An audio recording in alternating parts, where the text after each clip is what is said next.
ये कहानी उत्तर प्रदेश में रहने वाले 15 साल के लड़के रोनित के साथ हुई एक सच्ची घटना पर आधारित है। एक शाम रोनित अपनी ट्यूशन खत्म करके घर जाने के लिए बस स्टॉप पर बैठा बस का इंतजार कर रहा था। तभी उसने देखा कि एक बूढ़ी औरत वहीं बैठी रो रही थी। ये देखकर रोनित को बहुत बुरा लगा और इंसानियत के नाते उसने उस औरत को पानी ऑफर किया। उस औरत ने अचानक ही रोना बंद कर दिया और उसने रोनित की तरफ बहुत ही डरावने तरीके से देखा और उससे पूछने लगी, क्या तुम्हें पता है मेरा पति कहाँ है?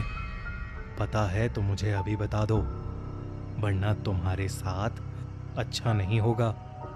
रोनित उसका ये सवाल सुनकर 2 कदम पीछे हट गया। उसे लगा कि वो औरत शायद पागल है, लेकिन वो औरत अपनी जगह से उठी और रोनित की तरफ बढ़ने लगी। रोनित ने तब देखा कि उस औरत के पैर उल्टे थे और वो जमीन से थोड़ा ऊपर हवा में थी। ये सब देखते ही रोनित बुरी तरह डर गया।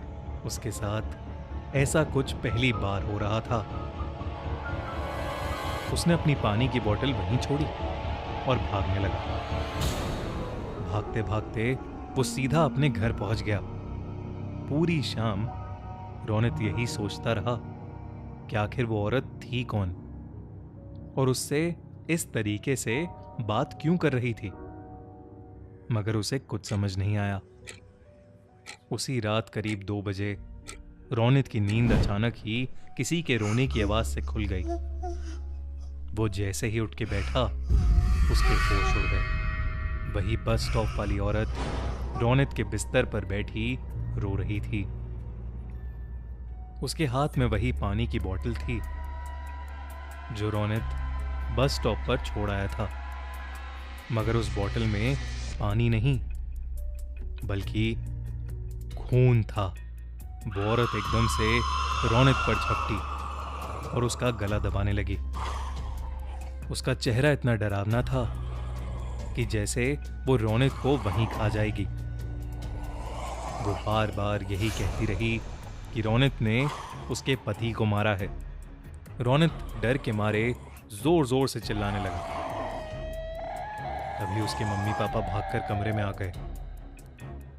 उन्होंने जैसे ही लाइट ऑन की, वो औरत रोनित के ऊपर से गायब हो गई। बेचारा रोनित हक्का बक्का होकर रोते हुए अपने पेरेंट्स को सब कुछ बताने लगा, लेकिन उसके मम्मी पापा को लगा कि शायद उसने कोई बहुत बुरा सपना देखा है। आज तक रोनित समझ नहीं पाया है कि उसके साथ उस दिन आखिर क्या हुआ था और वो औरत कौन थी।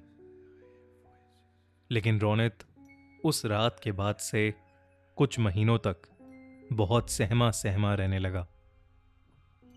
उसने अपनी ट्यूशन भी छोड़ दी और फिर कभी उस बस स्टॉप वाले रास्ते पर नहीं गया।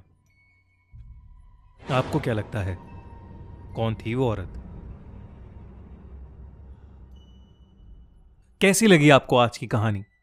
अगर आपको एक कहानी अच्छी लगी तो हमारा चैनल खूनी मंडे सब्सक्राइब करना बिल्कुल मत भूलिएगा।